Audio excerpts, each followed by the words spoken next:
100% হালাল রেস্টুরেন্ট খুঁজতেছেন, সব খুঁজতেছেন, পায় না। ভাইয়া ফিনল্যান্ডে যাব, দেশের ফ্লেভারটা কি পাবো খাইতে? বাংলাদেশের যে সংস্কৃতিগুলো অর্থাৎ পালকি, তারপর হচ্ছে গরুর গাড়ি, ঢাকা মেট্রো, সব জিনিসই কিন্তু এখানে আছে। টিএসসিতে বসে আপনি খেলা দেখলে যে এরকম, এখানে মজাটা হ্যাঁ, নিজেরা দেশ থেকে চয়েস করার পরে, নিজেরা দেশ থেকে গুঁড়ো করার পরে এখানে নিয়ে আসি। আমাদের কোনো খাবারে আমরা কোনো ফ্রোজেন আইটেম ব্যবহার করি না। আমি এখন আছি ফিনল্যান্ডের বাংলাদেশে একটা রেস্টুরেন্টের সামনে। আমি আসলে মোটামুটি একটু অবাকই হলাম যে ফিনল্যান্ডের মতো জায়গায় বাংলাদেশে একটা রেস্টুরেন্ট, বাংলাদেশি ফ্লেভার, বাংলা নাম, রিপন ভাইয়া রেস্টুরেন্ট। সো সেখানে চলে আসলাম। তো চলেন আমরা একটু রেস্টুরেন্টটা দেখি, এবং ফিনল্যান্ডে যারা থাকেন তারা যদি বাংলাদেশি ফ্লেভার টেস্ট করতে চান, বাংলাদেশি ফুড টেস্ট করতে চান, আপনারা কিন্তু চাইলে চলে আসতে পারেন এই রেস্টুরেন্টটাতে। সেটা হচ্ছে মিলন মাখিতে। মিলন মাখির এই রেস্টুরেন্টে আসলে আপনি পাবেন হচ্ছে পালকি রেস্টুরেন্ট। যারা ফিনল্যান্ডে আছেন বা ফিনল্যান্ডে স্টুডেন্ট ভিসা আসতেছেন, অনেকে বেড়াইতে আসতে যাচ্ছেন, ইউরোপের অনেক দেশ থেকে ঘুরতে আসেন, ঘুরতে আসার পরে আপনারা যদি ফিনল্যান্ডের আসার পরে বাংলাদেশি কোনো খাবার টেস্ট করতে চান, আমি কিন্তু আসলে অন্য কোথাও এই রেস্টুরেন্টের এই ফ্লেভারটা আমি পাই নাই। সো এই রেস্টুরেন্টে আমি যেই ফ্লেভারটা পাইলাম, যে খাবারটা আসলে মনে হলো যে আমি পুরো বাংলাদেশি একটা রেস্টুরেন্টে আছি। সো চলেন আমরা ভিতরে একটু দেখি আমাদের কি কি আছে রেস্টুরেন্টগুলোতে। সো আপনি যদি দেখেন যে এর মেনুগুলা যদি আপনি দেখেন, বা এখানের বাংলাদেশের যেই ফ্লেভার বা বাংলাদেশি যারা আছেন, অর্থাৎ যারা শেফ আছেন তারাও বাংলাদেশি, আমরা চেষ্টা করব তাদের সাথে কথা বলার জন্য। সো আপনারা দেখতেছেন যে এখানে যে বাংলাদেশের যে সংস্কৃতিগুলো অর্থাৎ পালকি, তারপর হচ্ছে গরুর গাড়ি, ঢাকা মেট্রো, সব জিনিসই কিন্তু এখানে আছে। মজার একটা বিষয় হচ্ছে উনি একটা বাংলাদেশের ফ্ল্যাগ, ফিনল্যান্ডের ফ্ল্যাগ সব কিছু রাখছে। উনি 17 থেকে 18 বছর হয়ে গেছেন এখানে আসছেন, 1 বছর ধরে রেস্টুরেন্টটা চলতেছে। সো বেশ ভালোই চলতেছে। তো আপনারা যদি বাংলা ফুড টেস্ট করতে চান, অর্থাৎ ভর্তা, শাক, গরুর মাংস, মাছ, এই ধরনের ফ্লেভার ফিনল্যান্ডে চাইলে আপনারা কিন্তু এখানে আসতে পারেন। তো চলেন আমরা রিবন ভাইয়ের সাথে একটু কথা বলি, যেটা আমাদের জন্য বেটার হবে। প্রিয় দর্শক, আমরা এখন আছি পালকি রেস্টুরেন্টে। সো পালকি রেস্টুরেন্টের রিপন ভাইয়ের সাথে আমরা কথা বলবো। উনি হচ্ছেন এই রেস্টুরেন্টের ওনার। আসলে আমি একটু অবাকই হয়েছি, আমি যখন লিথুনিয়া থেকে রওনা দিলাম এই ফিনল্যান্ডের উদ্দেশ্যে, ফিনল্যান্ডে কিন্তু ভাইয়া আমন্ত্রণ জানালো যে আমাদের বাংলাদেশে একটা রেস্টুরেন্ট আছে, আপনি অবশ্যই আসবেন, আপনার দাওয়াত রইল, এখানে এসে খাবেন। কিন্তু আমি আসলে কল্পনাও করতে পারি নাই যে এইখানে এত সুন্দর ফ্লেভারে, অর্থাৎ বাংলাদেশি ফ্লেভারে ফিনল্যান্ডে বসে আমি যেরকম একটা খাবার উপভোগ করতে পারবো। আমার সাথে যারা আসছেন তারাও কিন্তু আসলে সেরকম উপভোগ করছেন। তো চলেন আমরা একটু রিপন ভাইয়ের কাছ থেকে কিছু ইনফরমেশন জানি। ভাইয়া, এই রেস্টুরেন্টটা তো ফিনল্যান্ডে, এটার কোন জায়গাটাতে এটা অবস্থিত আপনি যদি একটু বলতেন। আমরা হচ্ছে ফিনল্যান্ডের রাজধানী হেলসিঙ্কির ওয়েস্ট সাইডে, আমরা হচ্ছে ইতাকাস্কুসের পাশে। এই জায়গাটার নাম হচ্ছে কুন্তলা। তো যদি কেউ মেট্রোতে আসতে চান, কুন্তলা মেট্রো অথবা মেলনমাকি মেট্রো থেকে জাস্ট ওয়াকিং ডিস্টেন্স। আচ্ছা, সো আপনি বাংলাদেশের এখানে কি কি ধরনের ফুড আপনারা করেন? যারা বাংলাদেশি যারা এখানে আছেন, অনেক স্টুডেন্ট আসেন এখানে পড়তে, অনেক ট্যুরিস্ট আসেন, অনেকে জব ভিসা নিয়ে আসেন ফিনল্যান্ডে। তো তাদের জন্য আপনাদের কি কি আছে, অর্থাৎ মেনুটা কি কি কি কি ধরনের খাবার আপনারা করেন? আপনার কোশ্চেনটা অনেক ব্রড, কিন্তু আমি যদি খুব ছোট করে এক কথায় উত্তর দিতে চাই, সেটা হচ্ছে আপনি বাংলাদেশে থাকলে যা খাইতেন, যা খাইতে মন চাইলে আপনি খেতেন, ঠিক আমরা অতটুকুই দেওয়ার চেষ্টা করি।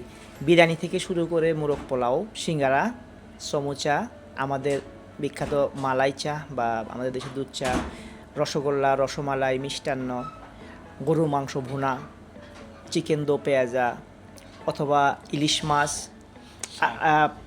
আমি যদি এভাবে বলি যে আপনার যা খেতে মন চায়, যদিও আমাদের মেনুতে না থাকে, আমরা বানিয়ে দেওয়ার চেষ্টা করি। Thank you. সো আপনার সাথে কথা বলতে বলতে যেটা জানলাম রেস্টুরেন্টে, যে আপনি এখানে বাংলাদেশে যে উৎসবগুলো হয় সেই উৎসবগুলো এখানে মেনটেন করার চেষ্টা করেন। সো কি কি অনুষ্ঠানগুলো আসলে করেন বা কি ধরনের কাজগুলো করেন? কারণ এখানে অনেক বাংলাদেশি ভাষাভাষী আছেন, অনেক স্টুডেন্ট বাংলাদেশ থেকে আসেন, তারা কিন্তু বাংলাদেশকে মিস করে আমি বলবো। বিকজ ধরেন আমাদের দেশের যে চাঁদ রাত হয় বা মেহেদি মেহেদি হয়, বা আপনার 16 ডিসেম্বর, অনেক সময় অনেক অনুষ্ঠানগুলো হয়। আপনার সাথে কথা বলতে বলতে জানলাম যে আপনারা এখানে এই ধরনের কাজগুলো করেন। এটা কেন করেন, কিভাবে করেন, বা সবার জন্য আপনার আমন্ত্রণটা কেমন থাকবে? ধন্যবাদ ভাইয়া। এইটা আসলে আমার নিজের শূন্যতা থেকে অনুভব করে আমি বাংলাদেশি কালচারটাকে এখানে লোকালদের মধ্যে, বিশেষ করে আমাদের যারা নেক্সট জেনারেশন আছে, আমি ফিনল্যান্ডে আজকে প্রায় 17 বছর। তো আমি আমার বাচ্চাদেরকে, আমার ভাইয়ের বাচ্চাদেরকে বা আমাদের ফ্রেন্ডদের বাচ্চাদেরকে যখন দেখি যে ওরা অনেক কিছুই আমাদের কালচারের বা আমাদের দেশের যে ধর্মীয় বা সামাজিক সাংস্কৃতিক যে বড় বড় অনুষ্ঠানগুলো হয়, এগুলোর সাথে ওরকমভাবে অতপ্রতভাবে ওরা বুঝতে পারে না। ঠিক ওই চিন্তাভাবনা থেকেই আমি এইখানে আমাদের জেনারেশনদের জন্য একটা সংস্কৃতি এবং আমাদের কৃষ্টি কালচারগুলো আছে এটা দেওয়ার চেষ্টা করি। তারই পরিপ্রেক্ষিতে আমরা এখানে আমাদের রেস্টুরেন্টের বয়স অলমোস্ট 1 বছর, প্রায় 10 মাস। এই 10 মাসে আমাদের যতগুলো জাতীয় এবং ধর্মীয় অনুষ্ঠান আছে, যেমন পহেলা বৈশাখে রিসেন্টলি আমরা একটা উৎসব করেছি 1433 হিসাবে। আমরা 33টা আইটেম দিয়ে একটা বাফেট করেছিলাম এবং ওই দিনটায় যদিও আমরা অনেক ব্যস্ত ছিলাম, কিন্তু আমার কাছে মনে হলো যে আমি বাংলাদেশের পয়লা বৈশাখ পালন করলাম। কারণ সবাই পয়লা বৈশাখের রঙের সাথে রং মিলিয়ে সাদা, কৃষ্ণচূড়ার, হলুদ, লাল বিভিন্ন রকমের শাড়ি পরে, পাঞ্জাবি পরে যেভাবে বৈশাখ উৎসব করতে আসলো, মনে হলো একটা Bangladesh. Exactly a piece of Bangladesh. Thank you very much. আপনার এই মহানুভবতা বা আপনি যে এখনো বাংলাদেশকে ফিনল্যান্ডে বসেও ধারণ করেন এবং এরকম একটা কমিউনিটিতে বসেও আপনি যে বাংলাদেশকে এইভাবে রিপ্রেজেন্ট করেন, এটা আসলেই সত্যি প্রশংসার দাবিদার। সো এখানে যারা আছেন আপনারা, অর্থাৎ যারা ফিনল্যান্ডে আছেন, ফিনল্যান্ডে পড়াশোনা করতে আসতেছেন, বেশিরভাগই স্টুডেন্টরা এখন আসেন, এবং যারা বিজনেস করতে আসতেছেন অথবা আপনারা যদি এখানে জবে থাকেন বা অনেকদিন ধরে আছেন, ফ্যামিলি সহ বসবাস করছেন, বা হয়তো বাংলাদেশিরা আপনার কোনো ফ্রেন্ড সার্কেল আছে বাংলাদেশের যারা আছে, বাংলাদেশি ফুডটাকে তারা টেস্ট করতে চায়, বা আপনারা যদি চান তাদেরকে বাংলাদেশের একটা ফুডের ফ্লেভার দিতে, আমি পার্সোনালি রিকমেন্ড করতেছি, আমি খাবার খাওয়ার পরে, খাবার খাওয়ার আগে না, যে ন্যাচুরালি অ্যাকচুয়ালি আমি যে সালাডটা খাইলাম মনে হলো যে হ্যাঁ বাংলাদেশি সেই সরিষার তেল, এবং গরুর মাংস দিয়ে যে ভাত খেলাম মনে হলো যে হ্যাঁ একদম বাংলাদেশি সেই ফ্লেভারটা আমি আসলে পাইছি। সো আপনারা যারা ফিনল্যান্ডে আসেন, আমি বিশেষ করে বলবো যদি বাংলাদেশি ফুড টেস্ট করতে চান, you are very much welcome. ভাইয়া আপনি যদি আরেকটু বলি, তো এখানে যদি আসার সহজ রাস্তাটা যারা আছেন, এটা তো মেট্রোর পরে যদি একটু বাস স্টেশনটা বলে দেন, কারণ অনেকেই দেখলাম, আমি যখন বললাম যে আমি বাংলাদেশের একটা রেস্টুরেন্ট টেস্ট করতে চাই, ফিনল্যান্ডে তো অনেক বাঙালি আছে, তো আমি এটা পাবো কিনা অনেকে কিন্তু বলতে পারছিল না। সো কমিউনিকেশনটা কিভাবে করলে আপনাদের জন্য? কমিউনিকেশনটা সেন্টার থেকে মেট্রো নিলে মেলনমাকি নামার পরে ওখান থেকে জাস্ট 95 নাম্বার বাসে এক স্টপেজ পরে, অথবা সামারে এখন ওয়াকিং ডিস্টেন্স অ্যাবাউট 7 থেকে 8 মিনিট। আর গুগলে রাবিনতলা পালকি সার্চ দিলে আমাদের লোকেশনটা পাবেন। আর এখানে পাশে বড় হচ্ছে ইতাকাস্কুস মার্কেট থেকেও 95 নাম্বার বাস একেবারে আমাদের রেস্টুরেন্টের সামনেই বাস স্টপ আপনি দেখতে পাচ্ছেন। এইখানে আমি আমার বাংলাদেশ ক্রিকেট ক্রেজ কান্ট্রি, তো ওই জায়গার আবেগের জায়গা থেকে আমি একটা কথা বলতে চাই, আপনি যদি আমাকে জিজ্ঞেস করেন না, সরি। অবশ্যই আপনি। আমরা এইখানে যখন দেশের খেলাগুলো হয়, আমরা এইখানে দলবদ্ধভাবে, আমরা দেশে যেরকম চা দোকানে বা বন্ধুবান্ধবের সাথে আড্ডা দিয়ে উন্মুক্ত স্থানে আমরা খেলা দেখতাম, পালকিতে আমরা ঠিক এরকমভাবে খেলা দেখার আয়োজন করি।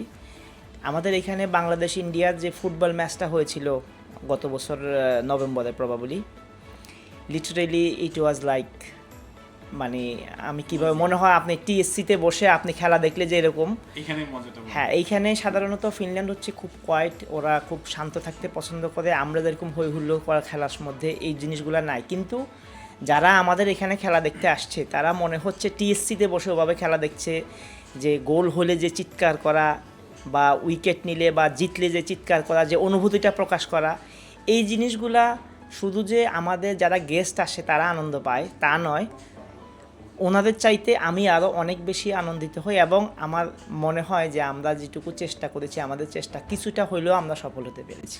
Thank you. আমার আরো কিছু প্রশ্ন আছে, বা আরো কিছু চাহিদা আছে। জি প্লিজ। যেমন ধরেন অনেক সময় দেখা যায় যেখানে বাংলাদেশি কমিউনিটি অনেকে আছে, তারা হয়তোবা তাদের বাসার খাবারটা খেতে চায়, বা তাদের একটা বার্থডে পার্টি হচ্ছে, বা তাদের কোনো ছোটখাটো বিয়ের অনুষ্ঠান হচ্ছে, ক্যাটারিং সার্ভিসটা আপনারা দেন কিনা বা দিবেন কিনা, কেউ যদি অর্ডার করে, এরকম কোনো সার্ভিস আপনাদের আছে কিনা? আপনি খুব গুরুত্বপূর্ণ একটা প্রশ্ন তুলেছেন। আমাদের ক্যাটারিং বিজনেস আমরা অনেক আগ থেকেই করি, এবং আমাদের ক্যাটারিং বিজনেস আমাদের এখানে 3 রকম হতে পারে। এক, আমাদের এখানে আমরা বলি যে যদি কেউ অনুষ্ঠান করতে চান এখানে অনুষ্ঠান করতে পারেন। 2, আমরা বাসায় আপনার ডেলিভারি দিয়ে দিই, এবং আমাদের আরও একটা সার্ভিস আছে, সেটা হচ্ছে যদি কারো মেইন পাওয়ার হেল্পের দরকার হয়, যেমন এইখানে আমাদের বাংলাদেশের মতো ওইরকম না যে অনেক বন্ধুবান্ধব বা আত্মীয়স্বজন আসে আপনাকে হেল্প করবে কোনো কিছু। এই জন্য যখন আপনি কোনো অনুষ্ঠান করার চিন্তা করেন, বিশেষ করে যদি বড় একটু কোনো অনুষ্ঠান করেন, তখন আপনার হেল্পিং হ্যান্ডের জন্য অনেক বড় একটা প্রবলেম হয়। তা আমরা পালকির পক্ষ থেকে এই ধরনের একটা সার্ভিসও দিয়ে থাকি। যদি আপনার হেল্পিং হ্যান্ড দরকার হয়, আপনার কী ধরনের হেল্পিং হ্যান্ড দরকার, আলোচনা সাপেক্ষে আমরা সেই ব্যাপারেও সার্ভিস দেওয়ার চেষ্টা আমি করি। যদি একটু ইলাবোরেট করি, যেমন গতকালকে দেখেন আমাদের বাসায় অর্থাৎ আমরা 5-7 জন ওরা আসছি স্টুডেন্ট, যারা ছুটি ছিল, কালকে তো ছুটির দিন ছিল ফিনল্যান্ডে। সো ওরা 5-7 জন মিলে কাজ করতে গেলে দেখলাম যে 5টা আসলে প্লেটও থাকে না অনেকের বাসায়। জি, সো এটা যদি 10 জন হইতো বা 15 জন হইতো, 20 জন হইতো, তাহলে কিন্তু একটা অসম্ভব ব্যাপার হয়ে যেত। তো সেই ক্ষেত্রে আপনারা কি ধরনের, আপনারা কি ম্যান পাওয়ার দিয়ে সাপ্লাই করেন? যেমন যদি বলি হেড শেফ বা আপনার খাবার পরিবেশন করে, কি ধরনের সার্ভিসটা দেন? এটা তো অনেকে বুঝবে না, আমি এই জন্য বলছি, কারণ আমি নিজেও বোধগম্য না আসলে। আমাদের আসলে ফুড অর্ডার করে তারা আপনার রেস্টুরেন্ট থেকে, জি, জি। সেই ক্ষেত্রে এটা আপনারা সার্ভিস কিভাবে প্রোভাইড করেন? আপনি যে কয়েকটা প্রসঙ্গ তুলেছেন, সব কয়টা প্রসঙ্গতেই আমরা হেল্প করি। যেমন আমরা আসলে আড্ডা প্রবণ জাতি, আমরা মানুষদের নিয়ে থাকতে পছন্দ করি, আমাদের অনেক বেশি মানুষের মধ্যে থেকে উঠে আসা। তা আমরা যদি কোথাও 1 মাসের জন্য থাকি, সেখানেও আমাদের 20-50 জন বন্ধু বান্ধব হয়ে যায়। তো আসলে 20 জন 10 জন এটা খুবই ছোট পরিসর। তো এইখানে ফিনল্যান্ডে অনেকেই ওয়ান টাইম প্লেট, গ্লাস এগুলো ব্যবহার করেন, কিন্তু আমরা চাইলে আপনাকে কাঁচের গ্লাস প্লেট ওগুলো দিতে পারি। প্লাস আপনি যেটা বললেন, আমরা মেইন পাওয়ারও সহযোগিতা করে থাকি। যেমন আপনাকে ফুড সার্ভিংয়ের কথা হইতে পারে, আপনাকে ক্লিনিংয়ের জিনিসে হইতে পারে, বা এই সংক্রান্ত আপনার অনুষ্ঠান সংক্রান্ত বলতে পারেন যে kind of event management. Good. এবং আমাদের এইখানে যদি কেউ প্রোগ্রাম করেন, ওনাদের জন্য আমরা আমাদের লোকাল বিজনেস বন্ধ রাখি, এবং ওনারা চাইলে ওনাদের মতো করে আমাদের যে প্লেসটা আছে ওনারা নিজেদের মতো করে সাজাতে পারেন। আপনার এখানে দেখলাম পার্কিং প্লেসও আছে বেশ বড়। জি, আমাদের এখানে আনলিমিটেড ফ্রি পার্কিং আছে। আমাদের রেস্টুরেন্টের নিজস্ব 9টা পার্কিং আছে, প্লাস রাস্তার 2 পাশে স্ট্রিটে অ্যাবাউট 100-এর মতো পার্কিং প্লেস খালি আছে। তো আপনি কি বলবেন আমাদের এই বাংলাদেশি রেস্টুরেন্ট, আপনাদের যে রেস্টুরেন্ট, এই বাংলাদেশি যারা আছে তারা তো অলমোস্ট আসে, এছাড়া ফিনিশ আমি দেখলাম আমি খাবার খাইতে বসার আগেও বা অর্ডার করার আগেও দেখলাম যে ফিনিশরা এখানে খাবার খাচ্ছে, ওরা কেমন এনজয় করে, বা ইন্ডিয়ান, পাকিস্তানি এরা কেমন এনজয় করে? আমাদের এখানে অবশ্যই সিংহভাগ কাস্টমারই বাংলাদেশি ভাই বোনেরা, এবং শুধু যারা ফিনল্যান্ড থাকেন বিষয়টা এমন নয়, অনেকে আছেন যারা বিভিন্ন দেশ থেকে বেড়াইতে আসেন। যদিও আমরা এখনও অনলাইনে গুগলে এতটা অ্যাক্টিভ না, কিন্তু অনেকেই আমাদেরকে গুগল থেকে খুঁজে বের করে আমাদের এখানে আসেন। আমাদের এখানে ডেনমার্ক থেকে শুরু করে প্যারিস, আমিও লিথুনিয়া থেকে আসছি। হ্যাঁ আপনি লিথুনিয়া, ফ্রান্স থেকে, আয়ারল্যান্ড থেকে, বিভিন্ন দেশ থেকে যারা বেড়াইতে আসে আমাদের এখানে খেতে আসেন। এবং লোকালদের মধ্যে সাউথ এশিয়ান আমাদের অনেক কাস্টমার আছে, নেপালি, শ্রীলঙ্কান, ইন্ডিয়ান তো আছেই। আর ইন্ডিয়ানদের মধ্যে আমাদের এখানে সবচাইতে বেশি কাস্টমার, বাঙালি কাস্টমারের পরে সবচাইতে বেশি কাস্টমার হচ্ছে কলকাতার বাঙালি ভাই বোন যারা আছেন। ওনারা খুবই এনজয় করেন, এবং আমরাও ওনাদের যে ইভেন্টগুলো হয় আমরা ওখানে পার্টিসিপেট করি। এই 31 মেতে রবীন্দ্র জয়ন্তী, নজরুল রবীন্দ্র জয়ন্তীতেও আমরা এটা কলকাতার বেঙ্গলি অ্যাসোসিয়েশন থেকে আয়োজন করা, আমরা ওখানে যাচ্ছি পার্টিসিপেট করার জন্য। পাশাপাশি আপনি আমি শুধু লোকাল ফিনিশ বলবো না, যারা অন্যান্য ইউরোপিয়ান লোকজন আছেন, যারা ডাইভার্সিটি পছন্দ করেন, যারা ভিন্ন জিনিস খাইতে পছন্দ করেন, ভিন্ন জিনিস এনজয় করতে পছন্দ করেন, আমাদের, হ্যাঁ আমরা ওয়েলকাম। শুধুমাত্র এইখানে একটা কথা আমি বলে রাখা ভালো, আমাদের কোনো খাবারে, আমাদের কোনো টেস্টের ব্যাপারে আমাদের কোনো পরিবর্তন নাই। শুধু একটা জিনিসের মধ্যে পরিবর্তন আছে, 100% হালাল। হ্যাঁ সেটা তো আছেই, একটা জিনিসের পর্যন্ত পরিবর্তন আছে, সেটা হচ্ছে ওরা ঝাল খেতে পারে না। তা আমরা জিজ্ঞেস করি আপনার ঝালের পরিমাণটা কতটা হবে, ওই অনুযায়ী আমরা ঝাল দিই। কিন্তু বাকি যেই মশলা, ফ্লেভার, তেল বা অন্যান্য যে জিনিসগুলো আমরা আমাদের মানুষদের জন্য যেভাবে রান্না করি, লোকালদেরকেও আমরা সেম টেস্টটাই দেওয়ার চেষ্টা করি, যাতে ওনারা বুঝতে পারে exactly what is the taste of Bangladesh. Thank you. অনেকে আমরা দেখি যে 100% হালাল রেস্টুরেন্ট খুঁজতেছেন, সব খুঁজতেছেন, পায় না। সেই ক্ষেত্রে আপনার এখানে একটা ভিন্নধর্মী যে অবস্থা, যে একদম 100% হালাল তো পাচ্ছেন, সাথে কোয়ালিটির যে ব্যাপারটা, যে দেখলাম যে একটা কোয়ালিটি সার্টিফিকেট আপনার ফিনিশ, আপনি ফিনল্যান্ডে বসে রেস্টুরেন্ট করার কারণে কোয়ালিটি নো কম্প্রোমাইজ। আবার আপনি মশলাটাও ফ্লেভার দেওয়ার জন্য দেশ থেকে মশলা নিয়ে আসছেন, এই ব্যাপারে যদি একটু বলতেন আমাদের দর্শকদের জন্য। মশলা হচ্ছে একটা খাবারের প্রাণ। মশলা হচ্ছে যে ফ্লেভারটা আসে, এটা কতটুকু অথেন্টিক। আমরা আমাদের প্রত্যেকটা মশলা নিজেরা দেশ থেকে চয়েস করার পরে, নিজেরা দেশ থেকে গুঁড়ো করার পরে এখানে নিয়ে আসি, এবং যে জিনিসগুলো আমরা এইখানে করতে পারি, যেমন পেঁয়াজ বেরেস্তা বলতে পারেন বা ঘি বলতে পারেন, এগুলো সম্পূর্ণ আমরা নিজেরা বানাই। আমরা কোনো বাজারের রেডিমেড মশলা ব্যবহার করি না। আর পাশাপাশি আপনি যে হালাল জিনিসটার কথা বললেন, এটার সাথে আমি আরেকটা জিনিস অ্যাড করতে চাই, আমাদের কোনো খাবারে আমরা কোনো ফ্রোজেন আইটেম ব্যবহার করি না। আমাদের চিকেন বলেন, আমাদের বিফ বলেন, আমাদের ল্যাম বলেন, শুধুমাত্র ফিশটা, যেহেতু ফিশটা আমরা এখানে পাই না, বাংলাদেশ থেকে আসে, এই ছাড়া লোকাল যত জিনিসগুলো আমাদের পাওয়া সব কিছুই আমরা ফ্রেশ ব্যবহার করি। এই এত কিছু আয়োজনের মধ্যে যে জিনিসটা থাকে, প্রাইসের কি অবস্থা? মানে এটা কি একদম রিজনেবল প্রাইজেই ভালো কোয়ালিটিটা পাচ্ছে, নাকি প্রাইসটা একটু আপনার হাইলি? ফিনল্যান্ডের প্রেক্ষাপটে আমাদের আসলে অনেকগুলো ফিক্সড কস্ট থাকে, এবং এখানে আমরা কোয়ালিটিটাকে অনেক প্রাধান্য দেই। তো প্রাইজের বিষয়টা ডিপেন্ড করে হচ্ছে আপনি কি খাচ্ছেন, এবং যারা বিশেষ করে ক্যাটারিং করবেন ওনাদের কথা। আমাদের কোনো ফিক্সড মেনু নাই যে আপনাকে লেটসে গরু মাংস নিতে হবে, মুরগির মাংস নিতে হবে, সবজি নিতে হবে, এতটা নিলে এতটা হবে, ওইরকম নাই। আমাদের সবগুলো আইটেমই কাস্টমাইজ করতে পারেন। আপনি চাইলে 3টা মিট নিতে পারেন, চাইলে একটা মিট নিতে পারেন, চাইলে আপনি 2টা সবজি নিতে পারেন, 4টে ভর্তা নিতে পারেন। So according to your test and your demand we set the price. So এখানে কোনো ফিক্সড কস্ট কিছু নাই, বাট আমরা চেষ্টা করি সর্বোচ্চ পরিমাণ রিজনেবল দেওয়ার জন্য। থ্যাংক ইউ ভাইয়া। সো দর্শক এতক্ষণ শুনতেছিলেন আমাদের কথাগুলো। আমি যে কথাটা বলতে চাই সেটা হচ্ছে, যেহেতু আমরা স্টুডেন্ট কনসালটেন্সি নিয়ে কাজ করি, বিজনেস কনসালটেন্সি নিয়ে কাজ করি, দেশে আমি প্রায় শুনতে হইতো যে ভাইয়া ফিনল্যান্ডে যাব, দেশের ফ্লেভারটা কি পাবো খাইতে, বা আমি যতটুকু মশলা নিয়ে যাচ্ছি এরপর তো আর দেশের খাবারটা খাইতে পাবো না। ফিনল্যান্ডে যারা পড়াশোনা করতে আসছেন তারা কিন্তু আমার লিথুনিয়ার মতো মিস করবেন না। অর্থাৎ আমি কিন্তু লিথুনিয়াতে বাংলাদেশি কোনো রেস্টুরেন্ট পাই নাই যে বাংলাদেশি কোনো মানুষ বাংলা ফুড দিচ্ছে। হ্যাঁ, আমি ইন্ডিয়ানে যাচ্ছি, আমি পাকিস্তানে যাচ্ছি, কিন্তু এরকম কিন্তু ফ্লেভারটা আমি পাচ্ছি না। আপনারা যদি ফিনল্যান্ডে পড়াশোনা করতেও আসেন বা যে কারণে ফিনল্যান্ডে আসেন না কেন, আপনারা যদি বাংলার টেস্টটা পাইতে চান, অবশ্যই আপনারা রিপন ভাইয়ের এই যে রেস্টুরেন্ট আছে পালকি রেস্টুরেন্টে আপনারা চলে আসতে পারেন।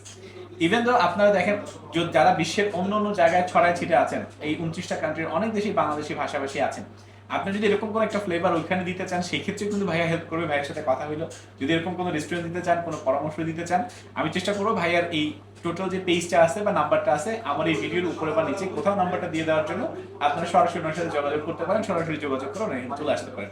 আর হ্যাঁ, ওনার কিন্তু একটা ফেসবুক পেজ আছে, ইউটিউব চ্যানেল আছে, যদিও খুব এখনো চালু করতে মানে অতটা এস্টাবলিশ করবেন। আপনি ওনাদের যে টিকটক পেজ বা অন্যান্য যেখানে আছে সেখানেও কিন্তু এই ভিডিওটা আপনারা পেয়ে যাবেন। তো দেখা হবে আপনাদের সাথে অন্য কোনো ভিডিওতে অন্য কোথাও। ভাইয়া, যদি আপনি দর্শকদের জন্য কিছু বলতে চান শেষে। আমি শুধু এটুকুই বলবো, আপনাকে পালকিতে খেতে আসতে হবে না, শুধুমাত্র দেশের ফিলটা নিতে আসুন। এখানে আসলে আপনি মনে করবেন যে আমি বাংলাদেশে আছি। আপনি এক কাপ চা যখন খাবেন, পিছনে বাংলা ব্যাকগ্রাউন্ড মিউজিক আসবে, তখন আপনি অনেকাংশেই ফিল করবেন যে না, I am not away, I am actually nearby. Thank you ভাই, আপনাকে অসংখ্য ধন্যবাদ এরকম আয়োজন করার জন্য এবং এত সুন্দরভাবে বাংলাদেশিদেরকে সার্ভ করার জন্য। ইভেন তো আমি পার্সোনালি আপনাকে ধন্যবাদ জানাচ্ছি। আমাকে এরকম একটা আমন্ত্রণ না জানালে আমি আসলে মিস করতাম যে ইউরোপের মতো দেশে এরকম একটা বাংলাদেশি রেস্টুরেন্ট আছে এবং সেখানে আমি এনজয় করতে পারি। আমি আসলে আপনাকে যেটা আগেও বলেছিলাম, আমি ইয়াহিয়া ভাইয়ের পডকাস্টে আপনাকে দেখার পরে আপনার অনেকগুলো কথা আমাকে আসলে খুব টাচ করেছে। সেই জন্য পরে যখন দেখলাম যে আপনি ফিনল্যান্ডে আসতেছেন, তো আমি ভাবলাম যে আপনার সাথে আমি একটু পরিচিত হই, ভালো লাগবে। হয়তো কি জানি না যে আবার কোথাও হয়তো দেখাও হয়ে যেতে পারে।